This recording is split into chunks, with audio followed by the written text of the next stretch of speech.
Hey girl, hey, it's IFBB Wellness Pro Emily Smith and NPC wellness competitor Elisabeth Sundin. Welcome back to the Wellness Girly Gang podcast. And we're back. We have a special episode for you ladies or girlies with Miss Jasmine Payne. She is a wellness Olympian. She is an athlete. She is a coach. She also does a lot of body work. She also does a lot of other things that I want her to dive into because we've just uncovered a lot more that Jasmine does. She does a lot and she's amazing. We love her. We met her we met her a couple of times, but the last time we met her was at my first show in wellness at the DC Pro AM last year. And we did this little heart thing and we attempted this earlier today. We'll try it later, but it's her signature. And we just want to welcome you on to the Wellness Girly Gang. Jasmine, aka QuadZilla, tell us who you are, how you got started in wellness, and again, there's no time limit, girl. Awesome. First things first, Emily and Elizabeth, thank you so much for having me on today. I'm so excited to share energy and connect with you guys and all of your fans and all of my fans all across the world. So thank you so much for giving me this opportunity just to kind of slow down and chill with y'all this afternoon. Yeah, of course. So my name is Jasmine Payne. I'm a Southern girl from Mobile, Alabama. I've been living in the DC area now I'm about to hit 10 years, and I've been an athlete all my life. As far as bodybuilding is roughly new to me, but it gives me the opportunity to not only be sexy, but to also exercise different parts of wellness. One thing that I preach across all the different avenues and things that I do is holistic wellness. A sound mind, a sound body, and then a sound spirit, and recognizing that through the connection of all of those things, that's how you are able to grow and attain the ultimate athlete. Mm-hmm. And so bodybuilding gives me the opportunity to exercise that. You guys ever recognize that your body may be at its peak and you're at the gym and you look amazing, and then you look into the mirror and you're exhausted and there's no light shining through you, and it's like you go to do your routine and it's so vanilla and so boring, but your body is so amazing, right? And that just goes to show you that it doesn't matter how amazing you look physically if your mental and your spiritual self is not also charged up. And so throughout my life, I've had the opportunity to grow and understand how to connect in all things. And I've had the opportunity to be able to teach people how to connect with themselves so that they can better connect with everyone and everything around them. Bodybuilding is an amazing opportunity for me to grow. Even so throughout my journey, I became a yoga instructor. And what attracted me to yoga at first was just the difficulty of the poses. The first pose that I saw was the scorpion pose. And I was like, oh, Hell no. I have to make my toes touch my forehead. Like, that has to happen. And I tried it, and my back was like, this is a process. Right. And so it forced me to slow down and to listen to my body and to learn and to grow and to really connect with myself to see, like, okay, Jasmine, where are you holding tension in your body? Like, why can't you make your toes touch your forehead? Like, this person can do it. Like, they're no different from you. So I really had to sit and learn and grow in order to challenge myself to unlock these different poses. And throughout my life and my journey, it's been like every single sport that I've taken on, I've just taken on that idea, like, let me sit with this discomfort to see what's on the other end of it. Like, let me see if I can just kind of like muscle my way through to find greatness at the other end. And so I'm just gonna go ahead and put a pin right there. That's just a little bit about me. I love that. So we talked a little bit about you being a lifetime athlete. What sports did you play? And then how did you actually get into wellness and into bodybuilding? Did anyone inspire you or? So ever since I was 6 years old, I've played softball. I played softball all my life. I also used to cheer. I have spirit, okay? Yes, you And do. so whenever I like a few years into juggling softball and cheerleading, I ended up breaking my ankle tumbling. And at that point, I had to choose either go into, full time cheering or going into softball. And one thing about it is that I'm very much a tom girl. So it's whenever we got into doing the cheerleading competitions, doing the makeup and the glitter and the glitz and the glam, I was always so over it. So over the uniforms riding up and the hairspray on my cheeks to keep the stuff from sliding. I was like, this is just, it's too much. And so I easily chose softball. And so ever since I was younger, I remember my first game. My dad came and he was like, listen, I'm not about to be taken off work and watching you run away from these balls and dropping these balls. You have no other choice but to be the best one out here. I'm like, bro, I'm 6. Like this is my first game. Like, can you give me the opportunity to grow into My it? hand doesn't even fit the glove. He had no tolerance. He's like, I took off work for this. Do you understand that? And so within a week, he had his workers behind the house building a batting cage. And I remember I would come home from school, and before I would do anything, I had to throw perfect balls to his glove. Counting, started off 25.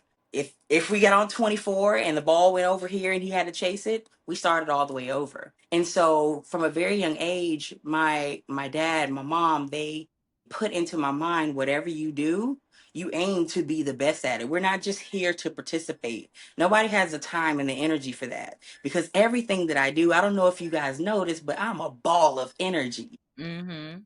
Whatever I do, it's driven by that energy. And so I need to do it intentionally. And so I played softball all the way through college. I went to Southern University, D1. I played third base, Nice.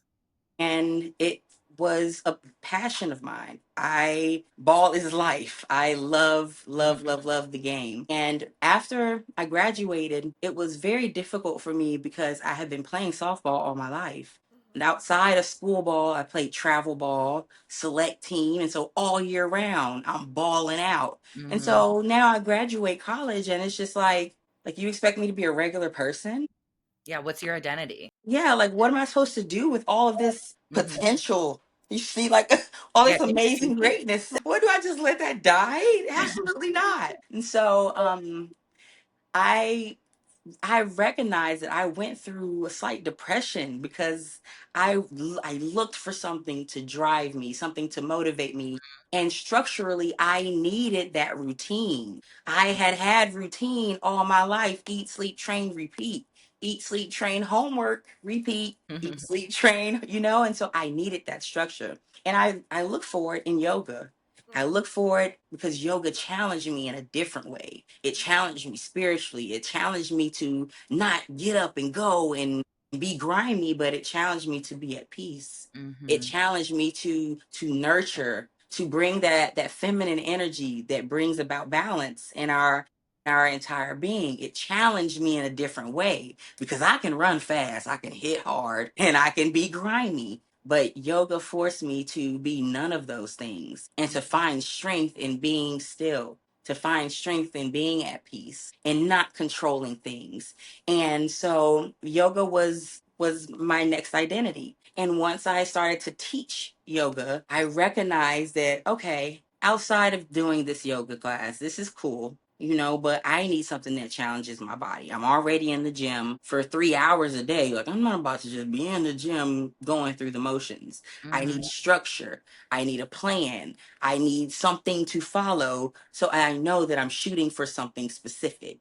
And Mhm. so I asked myself, like, okay, what will happen if I set a specific goal? What will happen if I train for something specific? And I remember me and my brother, we moved to the Capitol Heights area and we started going to the Gold's Gym in Capitol Heights. Exit 13, Richie Station, shout out. So I remember as soon as we walked in there, I was in awe with just the energy in that gym. Being from down south, I've never seen that many Black people in one area invested in their health and wellness. Like we cook. we eat, like the culture is different where I'm from. So it was like a culture shock, and it inspired me so much. And I remember walking around seeing these bodies, and I was like, like these people work out for real. Like they work out for real. And as I was there, at first I was there in the evening times, seeing different people, and I started to talk because people would see me in the gym and they're like, you have amazing legs. But looking back now, girl, I'm like, those legs weren't shit in comparison to what I have going on right now. But to the general population, I'm sure they looked Oh, yeah. fabulous. Yes, but that goes to show you there's levels to this. It's Mhm. levels to it. When I look back at my pictures back then, I'm just like, Like puny and or okay, okay. they were nice, but like these are nice. I know, girl. No. But it just inspired me to train, and so I looked for the coach that had the best looking competitors. I was like, these mugs look like action figures. They're walking around here looking like superheroes. I remember seeing one of my teammates, Jennifer Johnson, shoulders like she's a figure competitor. I was like, oh my god, her back is rocked up. And so I went and I asked the girl, like, what do you guys do?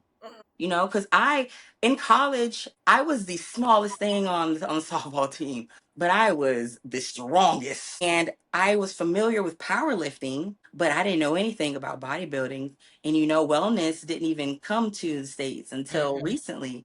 And so I remember my first job was working at Planet Fitness whenever I was in Louisiana, right after I graduated. And a friend of mine who is now a IFBB pro, his name's Antoine Witherspoon. I remember us talking about bodybuilding, but at the time, I didn't want to be any bigger. I didn't want to look like I was going to bully a boy out of his phone number. Mhm. I didn't knew that I would have to put on so much mass because I'm short and I'm compact and I'm dense. And so at that time, I didn't have anything structurally to shoot for. And so once I met Coach B in the Gold's Gym, that's that year, because I met him in 21. The year before was when wellness had just come to the States. And at that moment, I just knew that he could turn me into something great because I already had the work ethic, I already had the vision. And then after I had a conversation with him, his energy matched my energy. His vision superseded my vision because after the first week of working out with him, he looked at me, he was just like, you're going to be my first wellness IFBB pro. And I was like, oh yeah, let's go then. Like, Yeah. let's get it. And then after the first 2 weeks of training, he looked at me and was just like you gonna be my first Olympian. And I was just like, let's get it. Let's go. And it just drove me to see how far I could go with a specific purpose. So what do you think it was that you were doing when you were training with Coach D, right? Coach B, Sorry, Coach. no, I you're knew fine. that because I met him. What do you think it was that he saw in you? Like how quickly you were putting on mass, or like your determination and discipline? I think it was all of that. I think it was my foundation, of course. And I also think it was the energy that I put behind everything. Outside of me being a great athlete, I'm a great team player.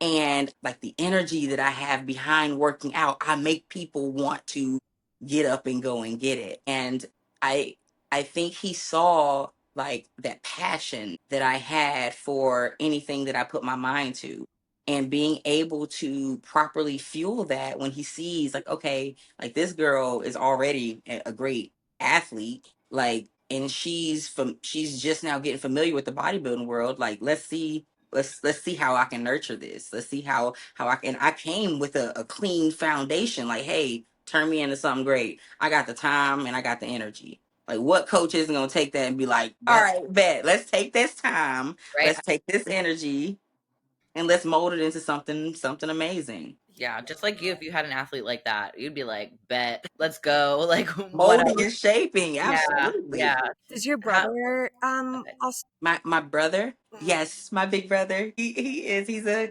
classic bodybuilder. I remember I remember when we used to work out together. We've always been like workout buddies. Mhm. And I remember I used to always envy his legs. I used to be like, I want my butt.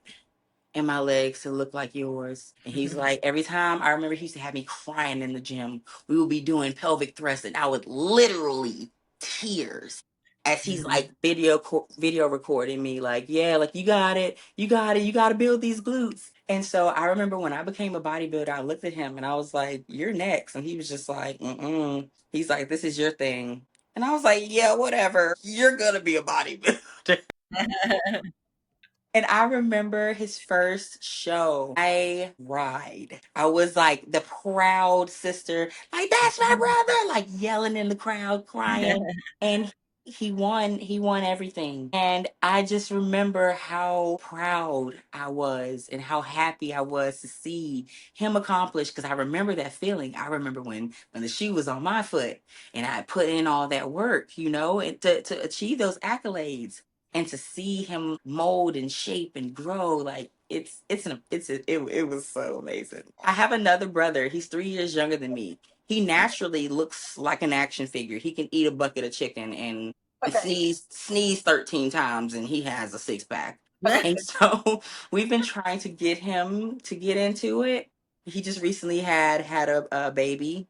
And so he's like, listen, he's like, baby steps. Like Okay. y'all are doing this, but let me reach y'all on my own terms. Okay, I want to get into, since it's you and two brothers, how much of it do you think is genetics with how quickly your quads and glutes grew?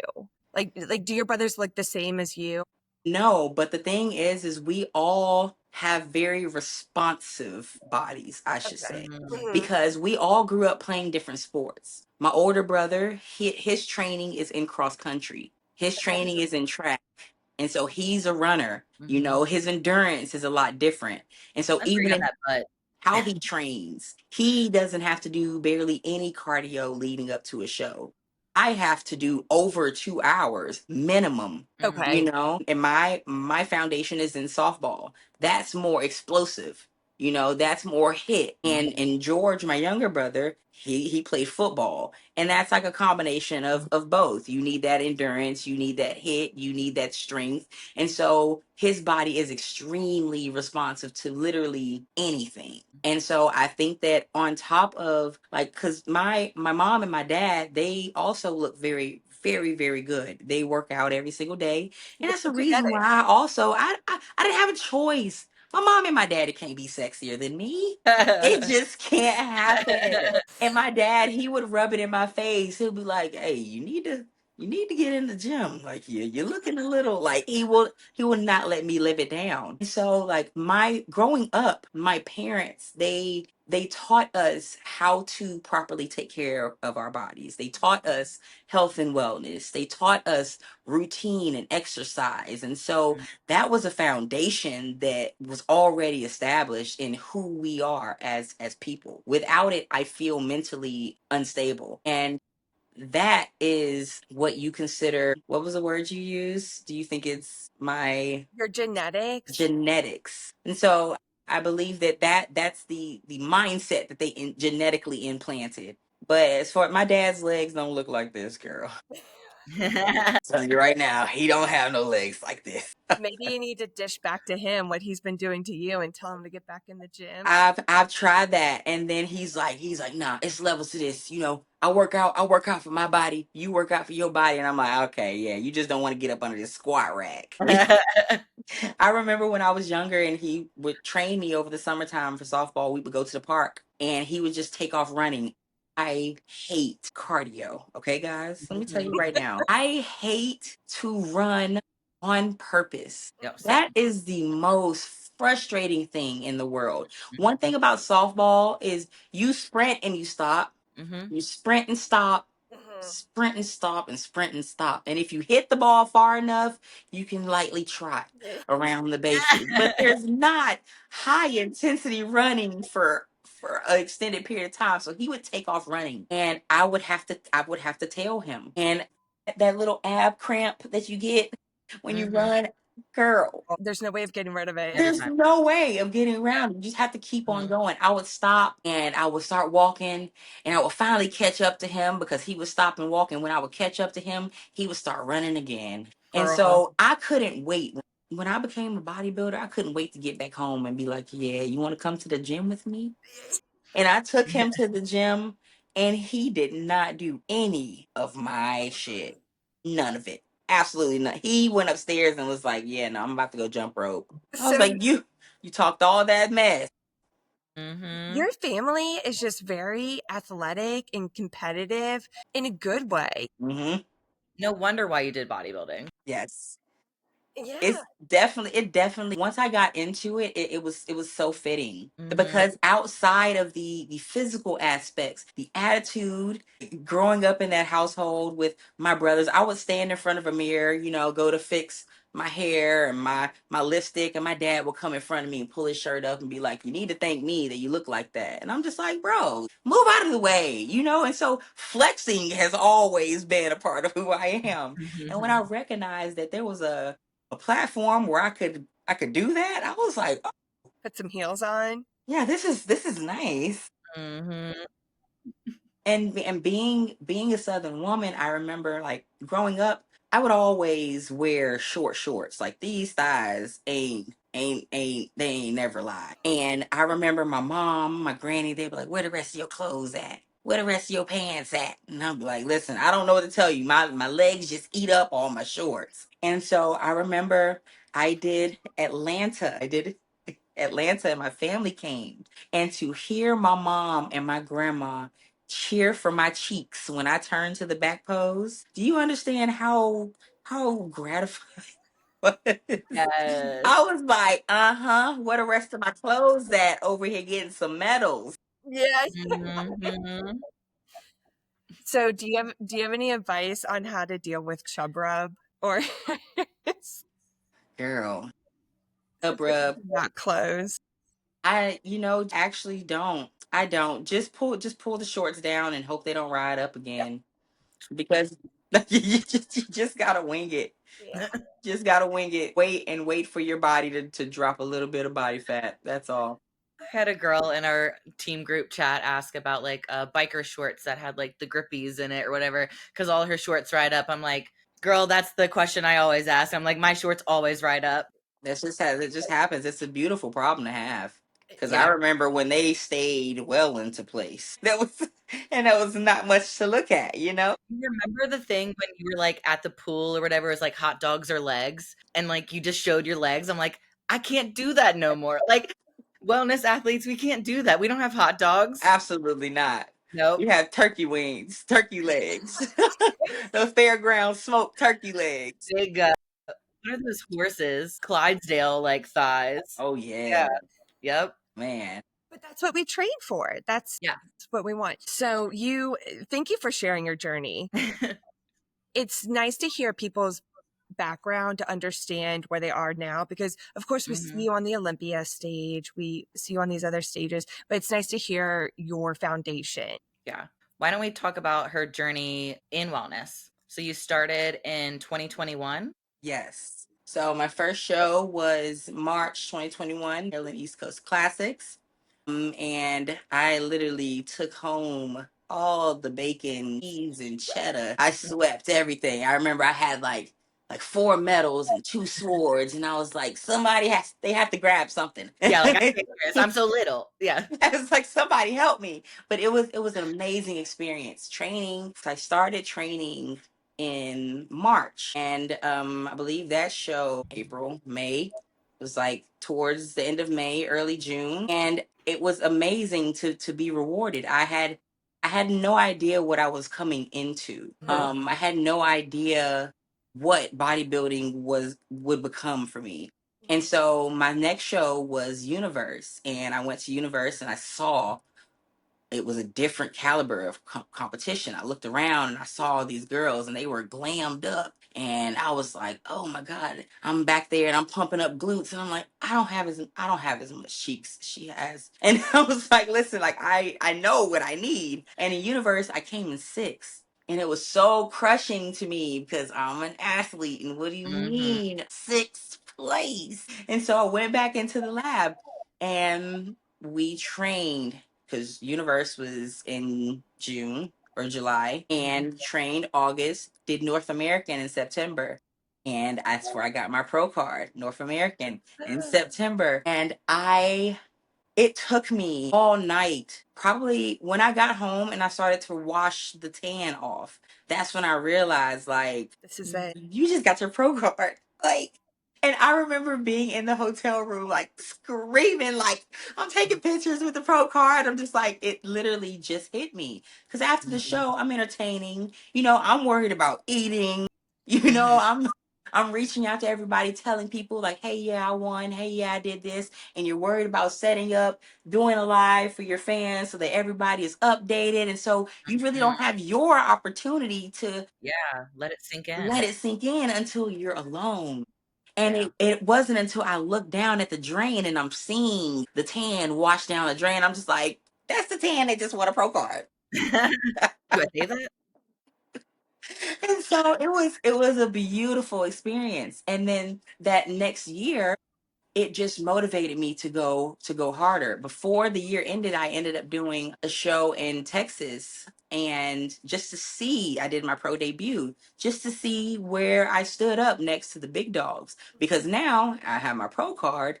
I'm going into the big leagues. So Mhm. I need to understand what is it that I need to work on. And so I did the show in Texas. I came in sixth. Again, it was crushing, but I already knew I needed to get feedback from those judges so that Mhm. I can understand what are they looking for in the IFBB Pro League that I can work on in my improvement season. And Mhm. so after that show, went into improvement season, and then 2022 was the year that I actually made it to Olympia. And that was the last year that you could go to Olympia based on accruing points. Points. Mm. Yeah. Yes, Yep. over your annual career, based on the Mhm. caliber of shows you did and how you placed, you collected a certain number of points. And then by the end of the year, outside of those individuals who actually won first place, they would choose like top 10 or top 5. I'm not sure what the number is exactly, but Yeah. off of that list to join everyone else. And so that was the year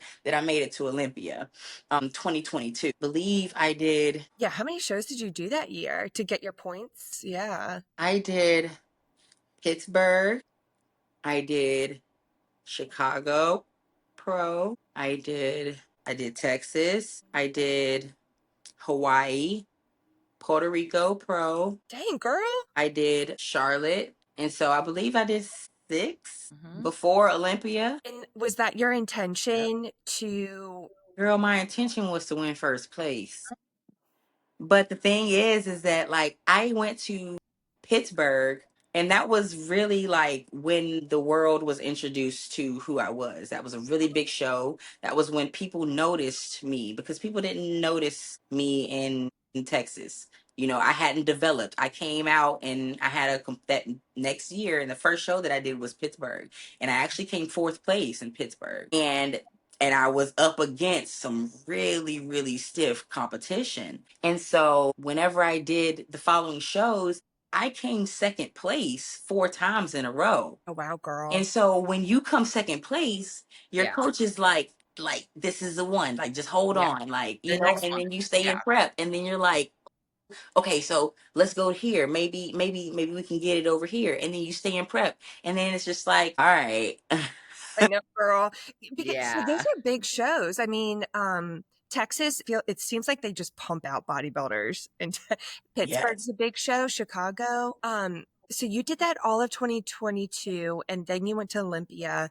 You must have been, were you just running on adrenaline, and then went to Yes. Olympia just, Yes, because honestly, I was still new to the sport. That was my first year as a pro. yeah, and you were Mhm. And pumped. so I'm at these shows and I'm still learning about the process of bodybuilding. I'm still going to these different shows and even recognizing that based on different parts of the world, you have different quality of the production of the show. The lights are bigger, the stages are bigger, you have more fans, and I have people from all over the world coming up to me asking me for pictures. Like, in my mind, it hadn't settled, like, Jasmine, like, you're this country girl from Mobile, Alabama, but you really have people that are inspired by you. Yeah. Like, I'm like, people like when you post your videos in the morning, when you go into the gym, you're the reason I get up. Like, baby, I barely got up this morning. you know? And so it really didn't sink in Mhm. the impact that I had. I had girls that look like me coming up to me telling me that I'm the reason they got into bodybuilding. And I'm not shaping and conforming. I'm not putting on, like I'm not putting on a show. I'm being Mhm. genuinely who I am. I'm not watering myself down in order to fit into a box. I'm very raw, very real. And it's like people were able to see that, and they're able to see that, oh, you can balance being a bodybuilder. You can balance being super masculine and super feminine within this sport. I was able to showcase that through how I Mhm. show up in the sport. And so it was just, yeah, I that's mean, it. you are a very humble human, Jasmine. I mean, you're very successful and you're very humble. And if you were not humble, people would eventually catch on. But they see that you are raw and you're going to tell it like it is, and they Mhm. want to be a part and have you as a role model because you're a good human inside and out. Just like you said in the very beginning, like if you're, yeah, it's about the physical, but if you're not good inside, like what's the point of following this person? So Mhm. yeah. Yeah, we love you. Let's talk about training and nutrition. Obviously, training has been super important for you as a wellness competitor, and even from softball in your younger years, like training. How has your training just changed? Obviously, more glutes. Throughout my training journey, when I was younger, we're down south. I'm pushing cars. I'm running, suicides on the football field. I'm in the batting cage, repetition. So going throughout college, of course, we did a lot of conditioning, a lot of like running the stadiums, M&Ms, and powerlifting Monday, Wednesday, and Friday. As far as training now, I'm in the gym every morning at 4:30. And whenever I'm in deep into prep, my training starts with 2 hours of cardio. As I explained to you guys, my body's a little different from my brother's. And so I need a whole lot more cardio in order to facilitate that shredded look. My body loves mass. I get dense fast. All I have to do is pick up chicken and potatoes again, and my body looks and feels good and plump. And so I'm in there and I have to start out with cardio, because that is, if I don't start off with it, Not it's doing not it. I'm not gonna do it. And so ever since when I first started, I had a nice balance workout. It would be like 4 days of legs, the first day being heavy, super loaded squats, leg press, all that good stuff. And then that next Tuesday it would be conditioning. And then the Wednesday we may do heavy legs again, but we'll focus on the posterior chain. Mm. And then Thursday is all hit and maybe some shoulders. And then Friday will be like heavy legs. I'm slutting out both the front and the back of your legs. Like nothing is gonna get a break. So it's like and then Saturday I would do hit.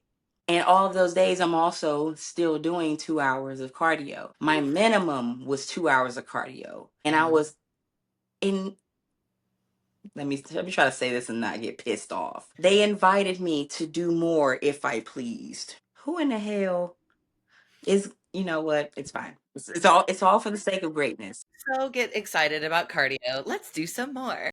Like, If your no. legs don't feel like they're about to pop off from the joint, feel free to add Mhm. another 2 hours in throughout your day. Yeah, no, I'm not doing that. No. How would you recover from doing so much cardio and demolishing your legs, doing hit? I mean, did you recover at all? So I got to the point to where my legs don't hurt. The power of BCAAs and high quality supplements is real. People, and as a bodybuilder, you learn the difference between good supplements Mhm. and bad supplements. BCAAs that are full of fillers and bullcrap, and BCAAs that actually help. Because when I don't take certain supplements, I feel like I got hit by a bus. And one thing about me, because I am a bodywork practitioner, I'm very particular about who I let touch me, Mm. because like a lot of people be on the verge of pissing me off. So when it comes to my recovery, I've had to, throughout my journey, pretty much go back to my yoga ways and sit with the discomfort in my body and twist and turn and flow and roll out and just find it. I recently was introduced to a massage therapist out of Atlanta. His name is Dizzy, and he is like God sent. And I told him, I was like, I already know you're going to piss me off because you live in Atlanta. You're going to come here. I'm going to get stretched and you're going to do me like I do everybody else. And you're going to leave. And that's exactly what happened. And so every single time he's in the area or if I'm traveling, I make sure that I schedule that time. Every other Thursday is a reset day for me. I go to a spa. I get my nails done. I'll get my hair cut. I'll use it as an opportunity to not do anything, not check on any clients, not go to the gym if I don't feel like it. I'll use it as an opportunity to just merely exist, not have to do anything. And that has been something that I've had to force because during those days, I usually feel like I'm lazy. Like, you can do this. You can go to the gym and lift. And then it's like you do that, and then my legs are trash on Friday. And Yeah. so I've had to learn that there's also power in stillness. And Mhm. so when it comes to recovery, and if I feel myself becoming burnt out, that's been something that I've had to learn, Elizabeth. Like, Yeah. it's something that along my journey, that year of Olympia, I was just go, go, go, go. That next year, go, go, go. And then I hit a brick wall. I hit a brick wall and I realized that I hadn't checked in with myself throughout the process. I hadn't attended to my own needs. I hadn't even checked to see if I was doing it because I wanted to do it, or if I Mhm. was just driven by the external validation or the external expectations. One thing about it, I love, if I'm going to be involved with something, I put a lot of passion and energy behind it. And I love to make sure that I'm correctly walking the path and the journey that's meant for me. And I'm a very empathetic person. And with me doing body work, I absorb a lot of energies of people Mm. around me. When I'm in the gym, people gravitate to me and they just want to hug and fist bump. I tell people all the time I'm like the lucky stone at Apollo. People just rub me for good luck. But on the receiving end of that, I'm absorbing a lot of energy. And Mhm. I have to often sit and reset and understand if the feelings I'm feeling even belong to me or if they're feelings and emotions that I've absorbed connecting and helping someone else. Yeah. And that, if I don't do it, it gets trapped in my body. And the only reason I know that is through my journey in yoga, Okay. practicing being at peace, being still, understanding like the disturbance, what that feels like. Because once you practice and understand what peace feels like in your body, you're able to recognize disturbance. Once you understand what voice belongs to you, you're able to recognize any voices or and by voices, thoughts, feelings, and emotions Yeah. that don't belong to you. If you're in prep and you look in the mirror and you're like, I'm ugly, I'm fat, and you know damn well you always hype yourself up, you know that's not a thought, feeling, and emotion that belongs to you. That's low Mhm. vibrational, and you're able to recognize it when you're practiced. I And love that. so I've gone through my journey in life that has taught me, Jasmine, when you're feeling off balance, this is how you return back to a centered person. This is how you regain your power. You have to sit and you have to feel. I feel like I love that. yeah. I feel like I'm just sitting in that like myself, just kind of I'm in a letting the therapy energy just session. sink in. We need to have a yoga session with you, girl. Oh, that would be so much Wellness fun. Girly Gang yoga takeover in DC. That would be so much fun. And That'd be so you didn't feel that until like you did the grind in 2022 and it obviously you had to go through that experience to realize, hold on a second, I love that mug. butt cheeks. Love Bubble it. booty. For those watching, it is a beautiful, for those who are not watching, it is a beautiful mug that is the bottom of a bikini with luscious glutes. Love it. Luscious glutes. Perfect for the Wellness Girly Gang. hmm Yeah, I mean, And that has helped you in your success, Jasmine. And that's clearly what gravitates people towards you, Mhm. because they can just feel that energy. But that is a lot for you to absorb other people's energy, whether it's positive or negative. So that's a lot for you. So I'm glad to hear that you every other Thursday have a day where you just disconnect. Yes, Yeah. In a huge social media world, a lot of us need to do that. A lot of Mhm. absolutely. us do. And the Yeah. thing about it is, I always tell myself that I have to get better at marketing and social media because people want to know what I have going on. But Mhm. one thing that I recognize is when you are a person that shares energy in person, you know what I'm saying? Like, to Mhm. capture it, sometimes it takes you out of that organic spirit, you know? Yeah. Yeah. And it also it's just recognizing how to preserve that energy. Throughout my journey, I've recognized like what's worth giving my energy to and what isn't. When you're completely depleted getting ready for a show, you're very careful about where you just dish your energy out. And so Mhm. even when it comes to the clients that I take on, I'm very selective. Just anybody can't become a babyzilla. Just Mhm. anybody can't come and lay on my table and expect for me to bless them with my energy, because Mhm. I have grown in recognizing that outside of being touched by me, being able to being my present and share energy, it's a privilege and it's an honor. And I had to treat myself a certain way in understanding, like, Jasmine, this is what you bring to the world. Like, you're special. You have this energy that can literally light fires. And so it's like being able to recognize what you hold inside of yourself so that you can share it with other people, but being very intentional about who is deserving and who you share the energy with. Yeah. Do you find it hard with social media? Because, like, me personally, I'm the same way as you. Like, I love in-person events. I love the posing seminars. I love the meetups that I get to do because then people get to see me. And that's why, almost the reason why we started the podcast too, to get a little personality. But do you ever struggle, like, being like, oh, I have to post this, I have to post this, to showcase who you are, to get clients, to get sponsors, to get whatever? Does that put a lot of pressure on you, and how do you handle that? The thing about it is, I remind myself that people want to know what I have going on, and no matter how selfish I want to be with my energy, I've taken on the responsibility of being IFBB Pro QuadZilla, and that comes with the responsibility of connecting with people, but it's still on my terms. I've taken the pressure off of myself by thinking that I need to move to the beat of anybody else's drum. And so if you even look on my page, I don't oversaturate the market with daily posts. You Mhm. guys see me when you see me. And when you see me, it's real sweet. And it's just Mhm. like, oh, like, she finally dropped another post. She finally dropped another video. And so at the end of the day, I'm going to be organic. And what's not organic is me posting every day. If you want to see me every day, then go to my stories. But I don't even know what to say in these posts. I'm like on Chat GPT, Right?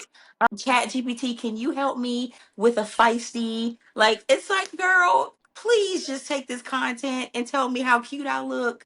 Exactly. Right, can I just, like, post a photo and get likes? Like, do I really have to put, like, captions and things all over everywhere? Yes, but it's like one thing that I realize is that I'm also, and this, I'm a Libra woman, ladies, and so I can see so many different sides and the same side and opposing sides at the same time. But I recognize that people don't even know what I have going on. And so I recognize that I'm doing the public a disjustice by not posting content, because it's like when people meet me and I'm like, "Oh yeah, I had to do this class with yoga." And they're just like, "Wait, what? You teach yoga?" And I'm just like, "Yeah." And they're just like, "I didn't know that." And I'm just like, "Well, why didn't you know that?" And I'm just like, "Duh, Jasmine, you don't post that." Mhm. Or I tell people like, "Yeah, I have 40 baby Zillas." And they're just like, "Girl, I saw the little five you had in class."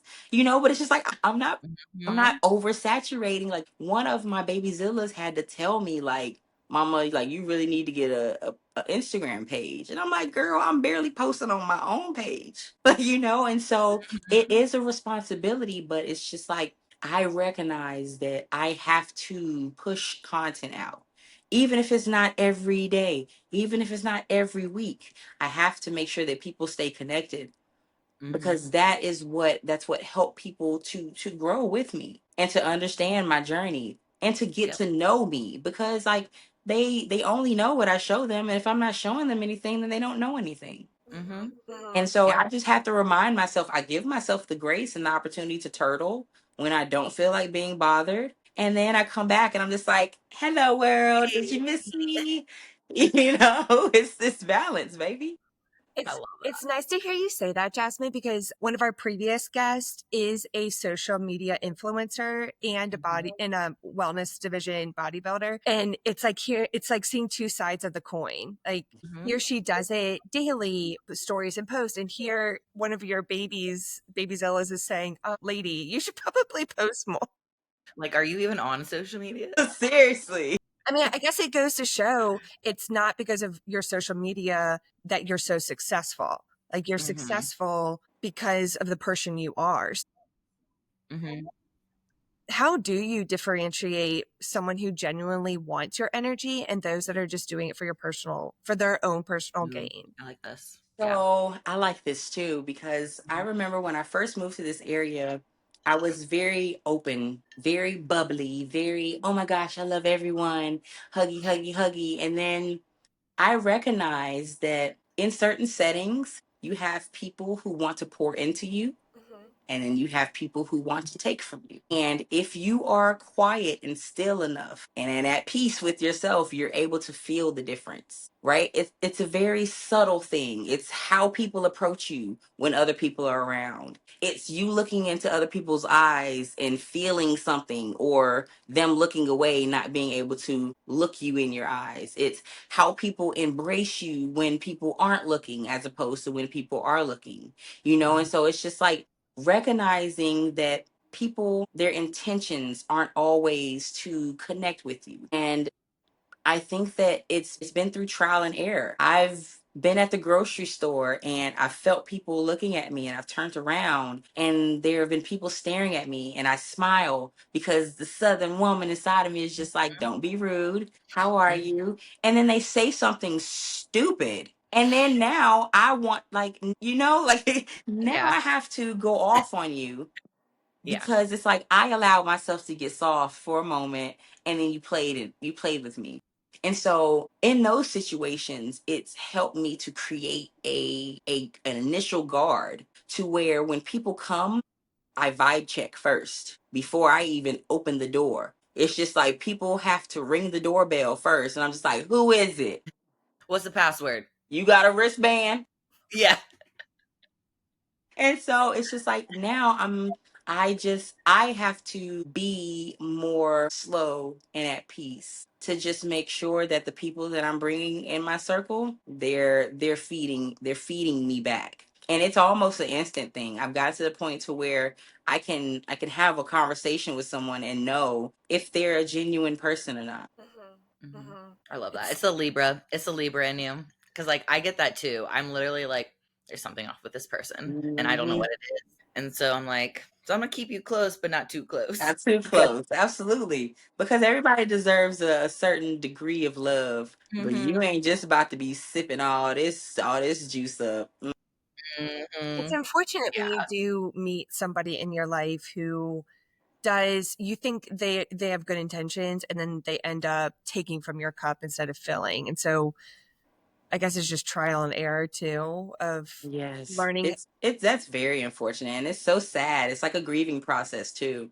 Because a lot of times when that happens, it's like you allow yourself to be vulnerable. You allow yourself to open up, even knowing that you've seen red flags. You always see the red flags. You always notice certain things, and you kind of push it to the side. Like, maybe I'm being a little overcritical, or maybe I need to calm down. And so it almost feels like betrayal when it happens. But it's just like recognizing it's a part of life, it's a part of the journey, and it also gives you the opportunity to exercise and fortify that strength within yourself, that strength and discernment, to be able to recognize it a little bit sooner, and the next time it comes around. Have Mm-hmm. you experienced that with some of your athletes or some of your posing clients?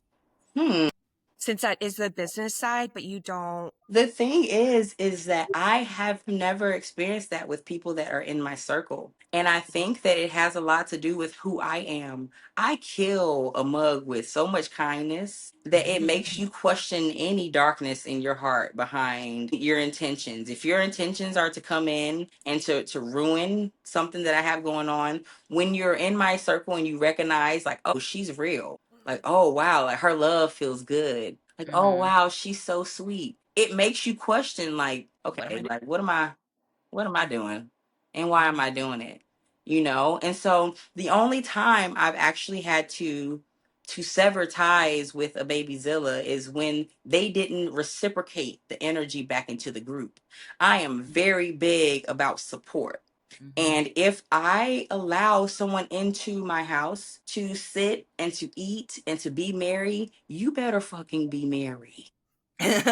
And so it's like I didn't like we have this Babyzilla group chat on GroupMe where all the ladies can come, they can drop their questions about competition, if they need makeup ideas or makeup links, or hey, like does anybody know what I can do for cellulite? Like it's just a open book for us to feed off of each other and support each other. We have the calendar up there so we know when everybody's show is so we can actually show up and support one another. Love that. And one of the Babyzillas was leading up to her show, and all the girls are sending pictures like, good luck, we wish you good luck, happy peak week, happy peak week. She comes in, she's thank you, but then mutes the group throughout the rest of the year and then shows up to a show and she's in the show but didn't tell any, like didn't put it in the group, didn't let anybody know what was going on, Weird.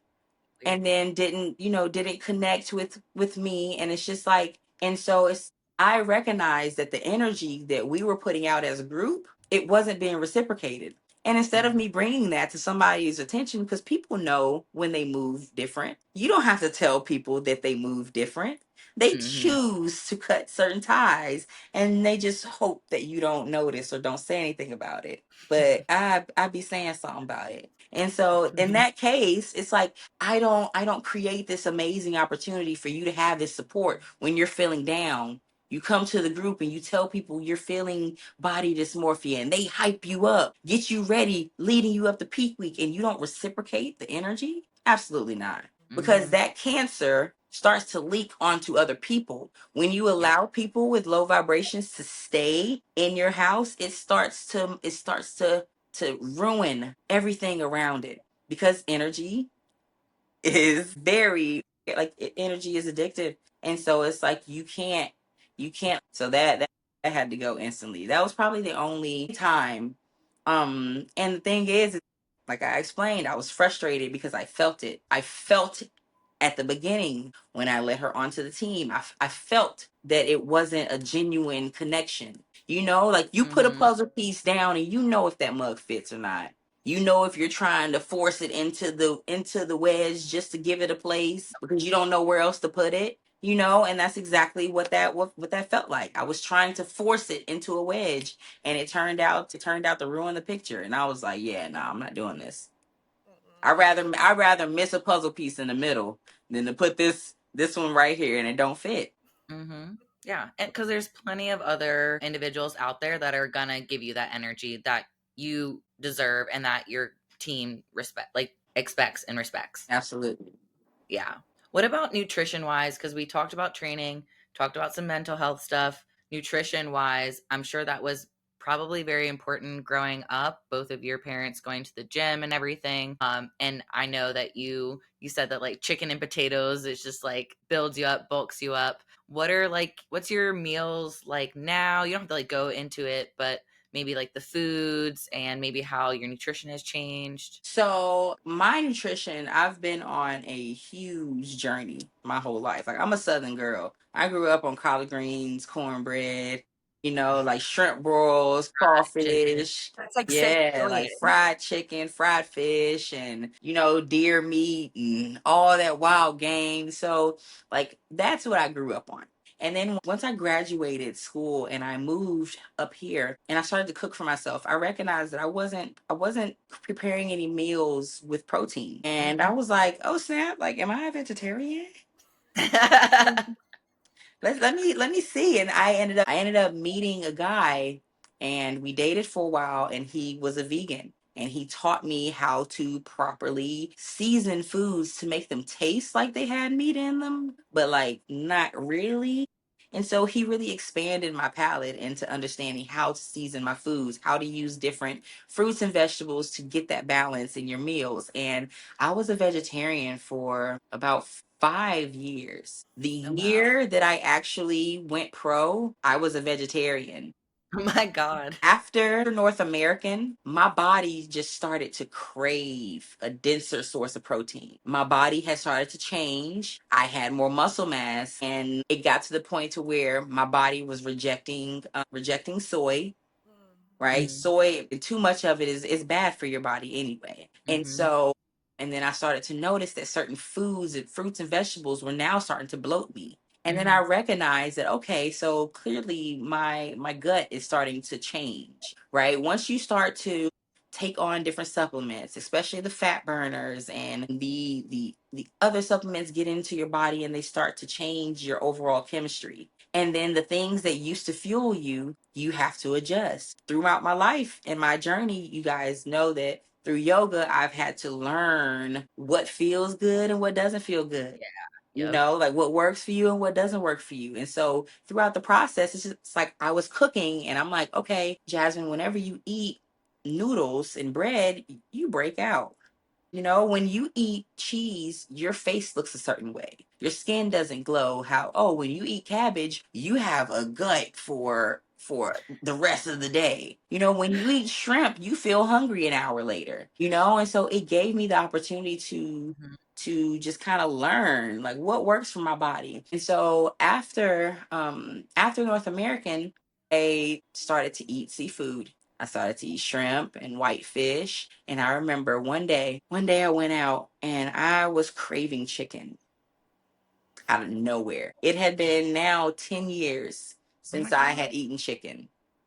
And I was just craving it. I was like, ooh, I could really go for some chicken right now. If you haven't had anything for 10 years, when you have an ultimate craving like that, it's for a reason. And so, Yeah. of course, I go online and I'm trying to figure out what certain cravings mean for the body, right? And so, based on your cravings, if you're craving something sweet, then that means that your magnesium levels are low. If you're craving something salty, then that means that there's another vitamin deficiency within your body. And so Mhm, I looked up and I was like, okay, like why am I craving chicken? And it explained to me that my hormones were trying to find balance. And because my hormones were trying to find balance, this was right after North Americans. I'm still at like 10% body fat. Yes, yeah. same. The jaw is still super tight. Mhm, Like my cycle is like iffy. And so my body's like, what the hell are we doing? And so I mhm. started to crave chicken. And I went out to one of those Peruvian char grilled chicken places. They're the best. Oh my God. Oh my gosh, I got a half white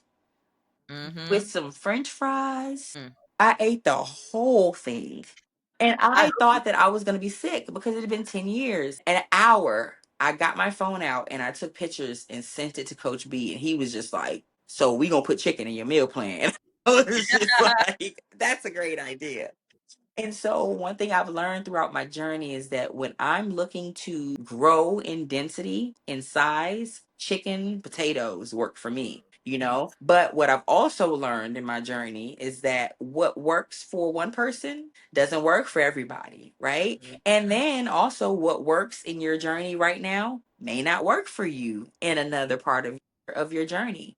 There has been a time where I couldn't even digest sweet potatoes. They made me feel nauseous. They made mhm. me super bloated and super gassy. Oatmeal, same Yeah. thing. I cannot do oatmeal at all. And so it's just like I've had to learn like throughout my journey what things work for me. What and Mhm. I and it's by listening to your body. that consistency in your plan, but also listening to how your body's responding and then putting two and two together. We give up so much of our power by acting like we don't know certain knowledge, but we have certain bits and pieces. It's just when it comes time for us to put them together, it's just like, okay, that makes sense. When I eat white fish, I'm hungry within an hour. If I'm looking to speed my metabolism up, then I want to eat foods that are processed within an hour. If I eat chicken, I feel full for about 2 or 3 hours. So that's probably not going to speed my metabolism up because my Mm, metabolism has to take a longer time to break it down. And so mhm. knowing and understanding how the body works and then putting it together with how to make it work for you is a completely different science. But Yeah. it's all about plugging in and paying attention to yourself, right? We are so used to being bloated and gassy that we don't even recognize that's not a part of life.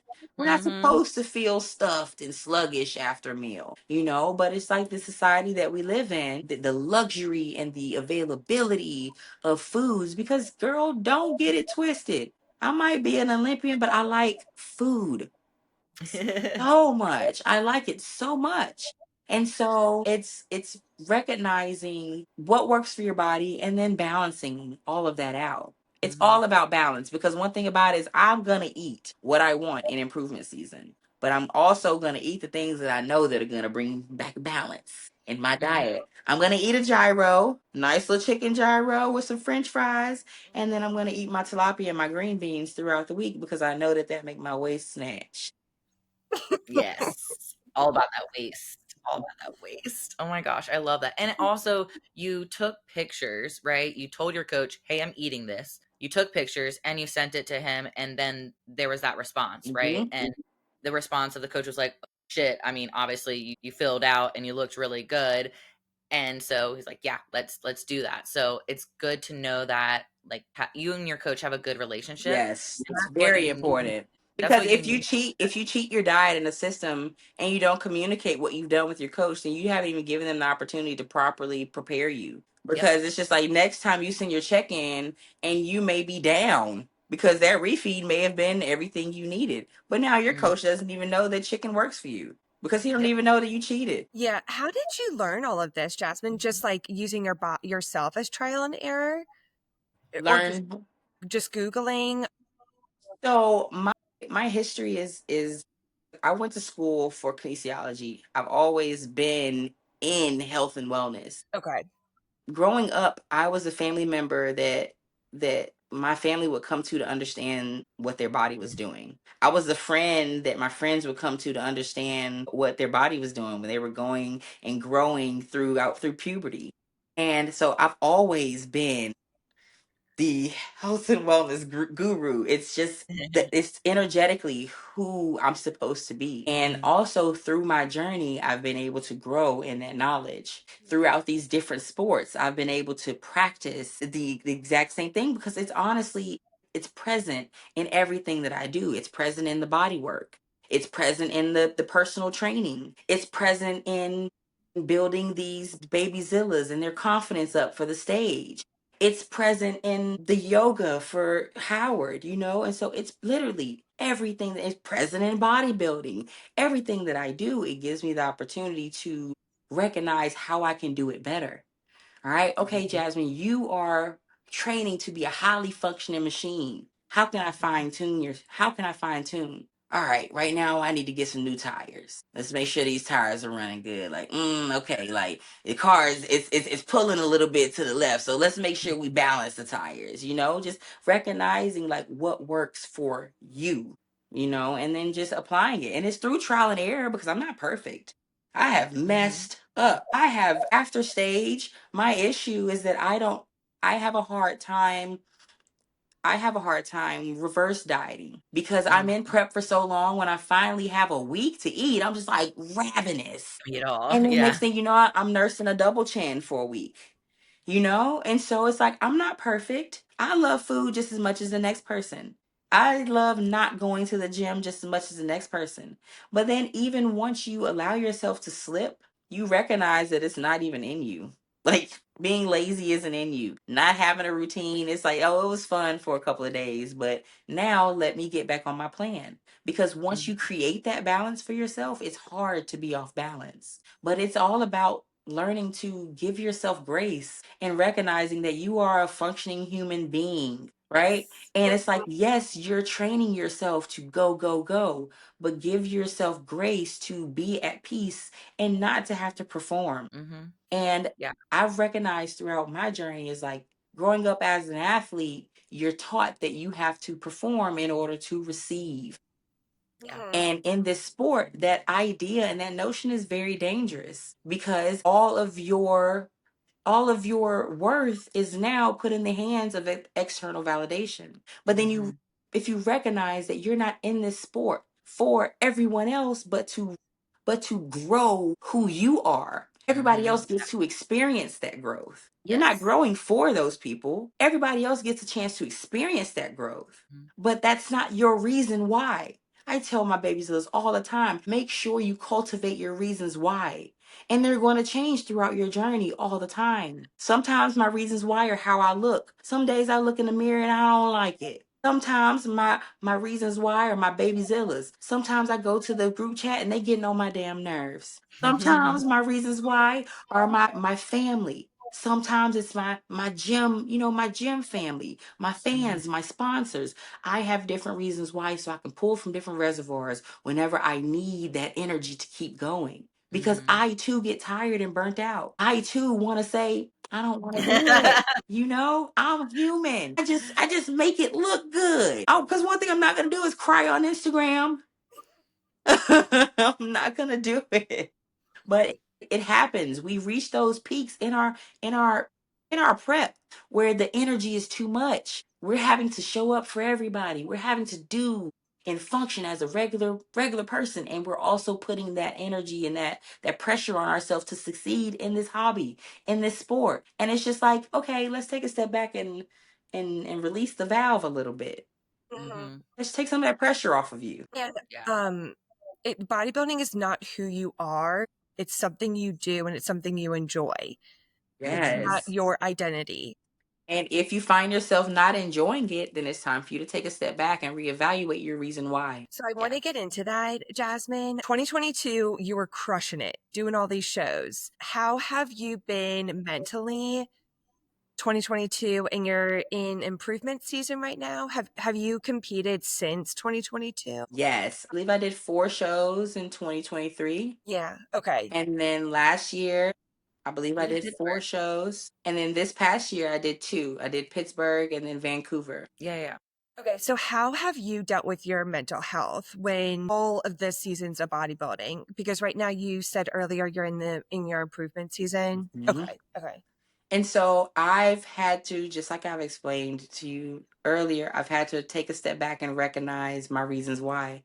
I've had to recognize that I don't have to work myself crazy just because people expect me to be on a stage. And I've had to give myself grace and credit in understanding like Jasmine doesn't mean that it doesn't mean that you're any less than because you need a break. Mhm. Because in the past I would just keep on going and keep on going and keep on going and keep on going, and I recognized that I wasn't enjoying it anymore. I wasn't enjoying showing up on the stages. And the thing about being on these stages, ladies, you feel the energy when you walk out. When somebody's doing their routine, you feel whether they feel themselves or whether they're tired. You can Mm. see it. And I recognize that, like I told you, I want everything that I do to be with purpose and intentional. And if I need to take a step back, I've given myself that grace and recognizing like you can take a step back. The stages are going to be there.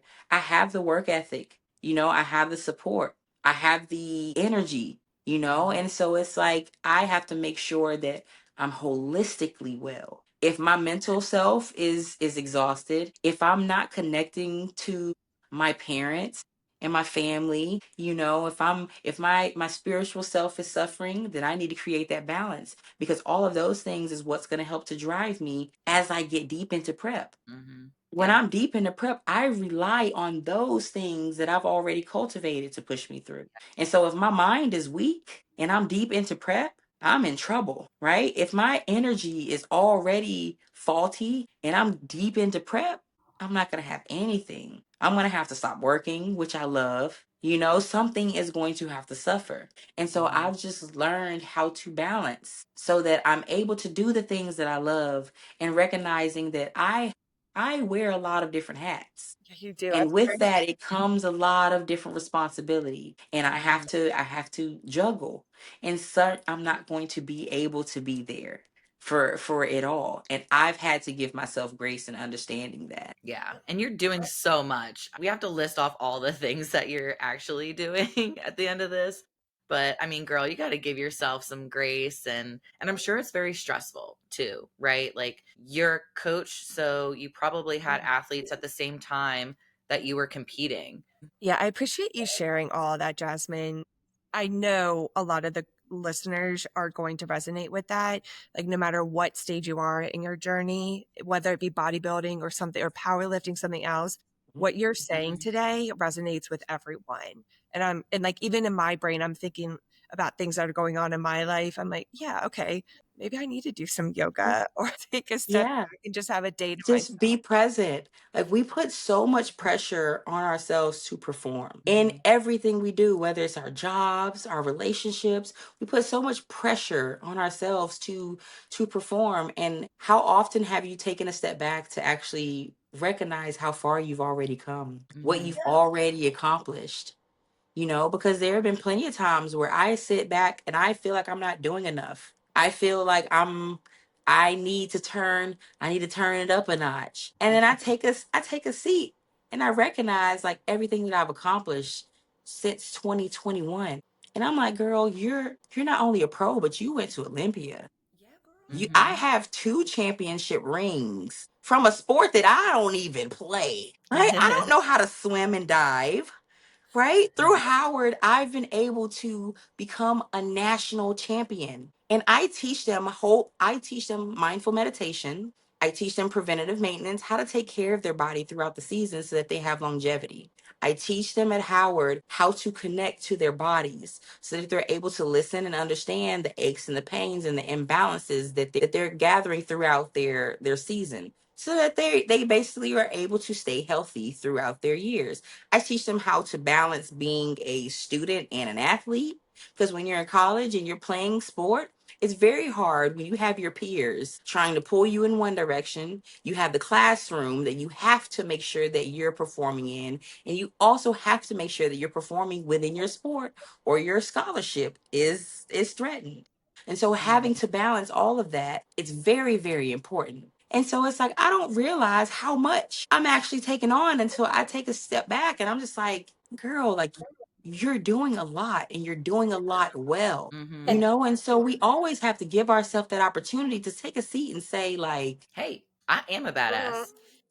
Like I am doing And this. and what you are doing is not just for self gain, you're doing it for others and you're making others better in whatever it is, like the posing, the coaching, your Howard yes. University athletes. Yes, and it's so rewarding, y'all. So, just a couple things. So, today I had a yoga class with swim and dive team. We have our summer camp right now. And one of the previous athletes came back to help coach.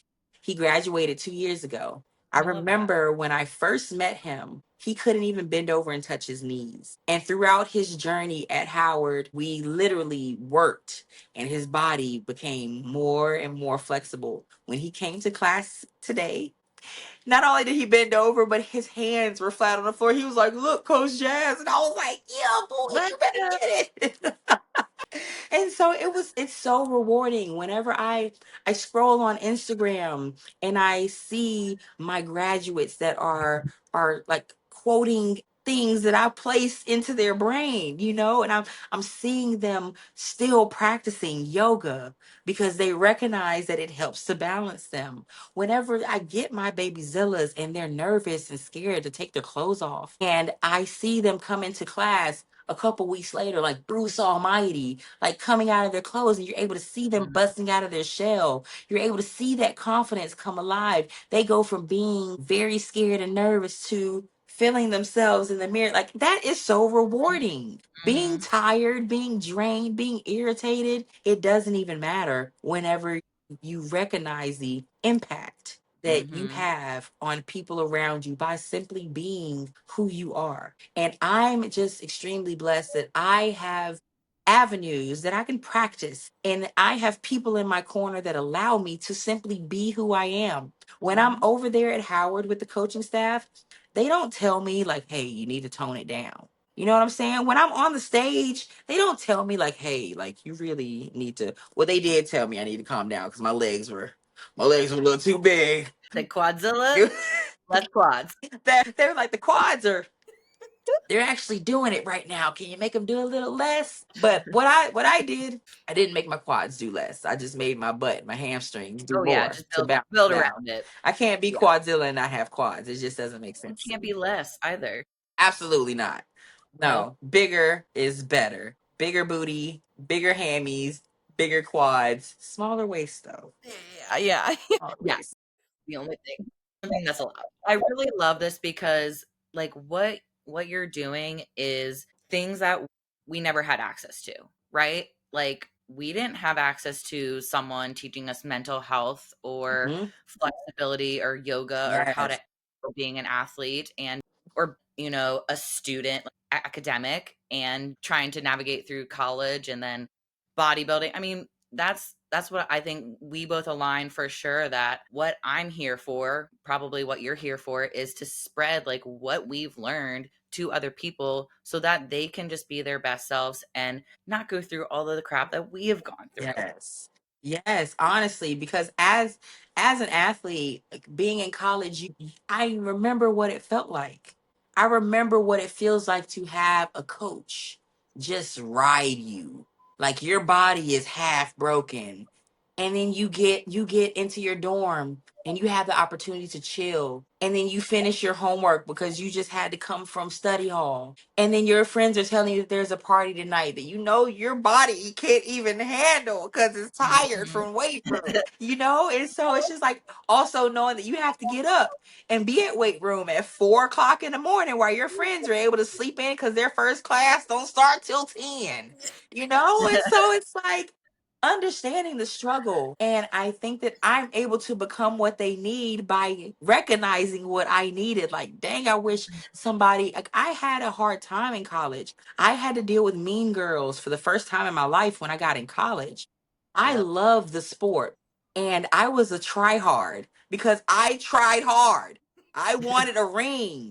I wanted to be the best. And when I came into the program, it wasn't received the way that I was used to it being received. Prospect out of my county. And so I'm not used to girls having an attitude that I'm trying hard. We're winning where I came from. And so I get into the program and I'm just like, I end up playing third base, and third base was an upperclassman's position. So now everybody's mad at me. I have leadership qualities, and I'm like, hey guys, we should do this. And they don't like that because I'm a freshman. Mhm. But nobody else is taking lead. I went through 3 coaches, 4 coaches Oh my gosh. while I was there, and all I wanted was a ring. All I wanted was that bond that I had come from because I had been a part of a championship team. And it's like I knew the camaraderie that it took in order to Mhm. get there. And so being able to pour that into athletes, whether they're swimming or whether they're on the stage, recognizing that, hey guys, like winning isn't just about, it's also about making. And so being able to be impactful, being able Mhm. to train their minds and mold them into recognizing that you are cultivating a whole self. So the accolades don't mean anything if you're not mentally okay. And so it's a beautiful thing. Beautiful. And I know that you as a coach, you're able to see the product. Like when you see Mhm. them become rewarded for all the hard work that Mhm. they go through, and it's like you get that "I told you so" moment, Mhm. like just Well, even with the energy of the group chat that we were talking about, like that's the same thing for me because I had a team and then I was on a coaching team and then I created my team back again. And so like the team energy is very, very important for me. And I do not have tolerance for mean girls, Mhm. negativity. anything like that, not supporting each other. Again, like what you said, like I'm all for that. And I had a new girl join, and literally almost everyone was like, welcome, welcome, welcome, welcome, welcome. And I just remember in the beginning, we got to build that energy, we got to build it up. But that's part of me as a coach to be like, all right, I'm hyping you up. And then every time I post, it's like, hey, let's hype this girl up. So we're hyping each other up. Everyone's going to get their moment to shine. And so that energy is hands down like what I want. And I want the girls to feel that too. Like they feel like they're in a safe space. They feel like they're in a supportive environment where they can ask anything, say anything, and still feel supported, even if they cheat on their meal. It makes their journey sweeter because they have a village. They have people that they are able to lean on and support them. I feel like it also teaches them that everything that they're feeling, it's not their feeling alone. Somebody Yes. else in a different part of the journey has probably gone through the exact same feelings and emotions. Whenever you're going through prep, when you're dealing with body dysmorphia, sometimes you feel like nobody will understand that. But then you have an Olympian come to you and tell you, like, girl, I think I'm fat too. And you're like, you think you're what? And I'm just like, yeah, so shut up. Like, And so it gives people that safe space. But also to those people who don't have that support at home, it gives them a reason why. Yeah. Like these girls become reason whys. They're able to build lifelong relationships by bonding over making themselves holistically stronger, overcoming hurdles and things that they didn't give themselves credit for. Like you don't recognize how hard it is to make it to the stage. Like when you don't have somebody at home supporting you, when your family doesn't approve of what you're doing. You know what I'm saying? When you're healing from a traumatic relationship where your boyfriend used to tell you that you weren't shit or you were ugly, and you're having to heal those scars from being obese when you were in school and being bullied and not feeling pretty in the skin that you're in, and all of these things that we have to overcome. And it's just like when you grow through it, because the goal isn't the stage, it's the whole entire journey that makes you an amazing athlete. How you Yeah. continue to wake up for yourself when it's hard. It teaches you the strength that you hold within yourself, because we give that strength and that power up to everyone around us. And when you make it to the end, it just reminds you, like, yeah, like you're powerful, girl. Anytime you feel less than, anytime you feel anxious about what you have going on, remember what holes you've dug yourself out of. Yes. And so Yep. just being able to remind people of that greatness that's in them, it's a beautiful thing. And Yeah. I'm also not one to blow smoke. Like if I don't see no greatness, Yeah. I ain't gonna say I see greatness, You are unless straight like your you need dad. to Yeah. work harder, because right now you have dreams and aspirations that aren't quite meeting your your energy right now. But it's like people respect that when you're real and you're able to tell them, like, hey, if these are your goals, then you need to put forth more energy. Yeah. I'd rather Yep. have a coach Exactly. that tells it like it is than be my constant hype person. Like, yeah, yeah, like tell me if I'm doing something wrong. Tell me if you don't see this goal that I have in my future. So yeah, just like Emily said, like your dad would give it to you real. Like, girl, you need to go to the gym. Not sugarcoat nothing. And I would sit there and cry, and he'd be like, well, I'm leaving at 6 in the morning if you want to go.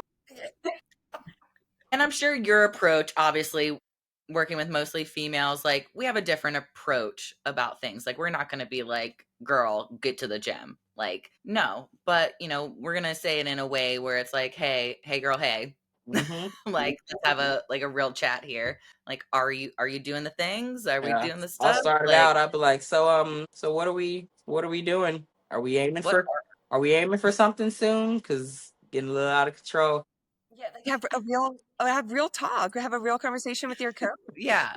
Yeah. Yeah. And I respect that. Honestly, I respect that I've 100%. had to learn throughout my journey that it is actually it's you have to be able to take constructive criticism, right? Mhm. And the thing Yeah. is, you have to be able to take it and not even care how it's given to you, right? So like me and Coach B, we dated for a while, and throughout the midst of training, my emotions would start to intervene with our purpose in the gym, right?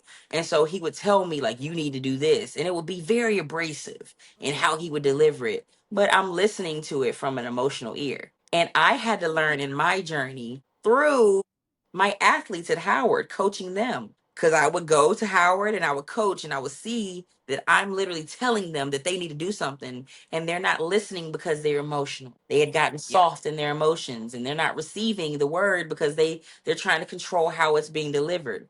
And so I was able to take that knowledge and realize how I was showing up as an athlete with Coach B, but also recognize how to connect and how to teach my athletes at Howard that I ain't about to play that shit. Mhm. And so it's Yeah. like I was able to recognize, like, Jasmine, in order to grow as an athlete, you can't be worried about how the message comes to you. You have to filter what it is that you need to receive from that message and allow it to grow, allow it to drive you and to Mhm. motivate you. If you're always worried about how it's delivered, like, it's like, Mhm. listen, I asked for some water, but you brought it in a vase, Mhm. but you have water, Mhm. right? Yeah. So take what you Yeah. need and then Mhm. filter out what you don't. Mhm. You know, Yeah, and because so feedback isn't meant to hurt you. Like in my experience, I've had a ton of feedback with just jobs, even before getting into the fitness industry, just corporate jobs, right? And you just kind of have to take it like, okay, this is to make their business better, to make yes. whatever better. It's to make you better. And it's not to be like, oh, you're a shitty person. Mhm. Like you may feel shitty in that moment, but that's just your emotions coming into play Yep. and being like, shit, like, I'm not really a crappy person.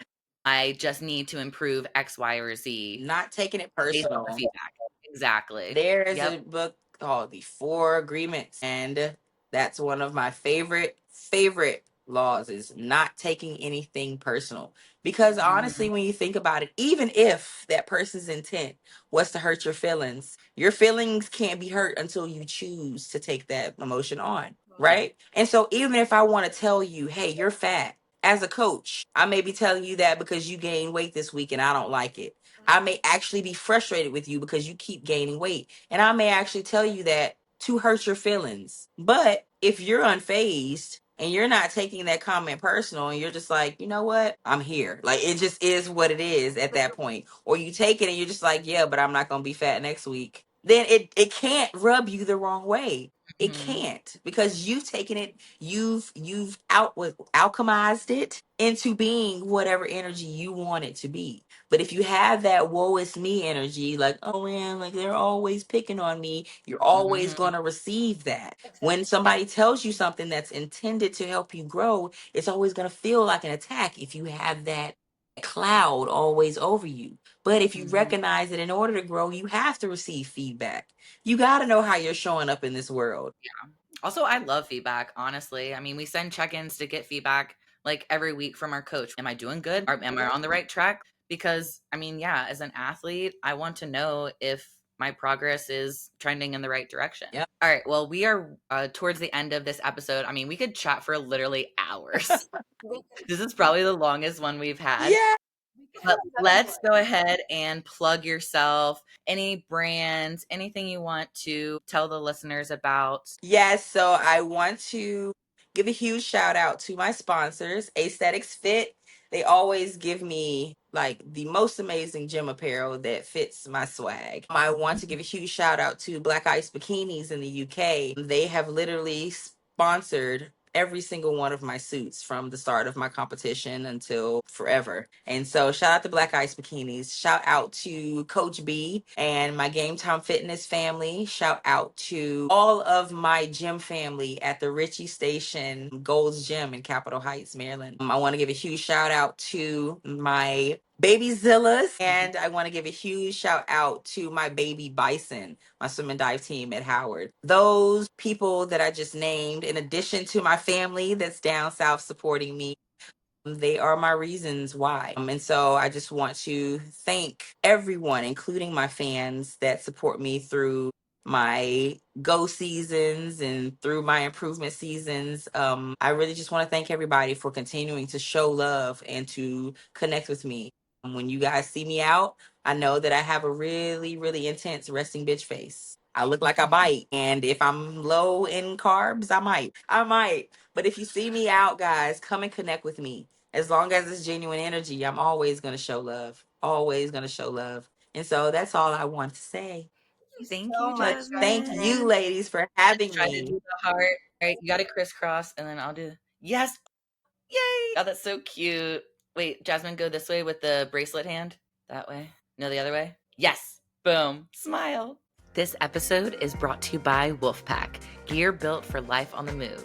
From backpacks, duffel bags, to meal management bags, Wolfpack keeps you ready for the gym, travel, and everything in between.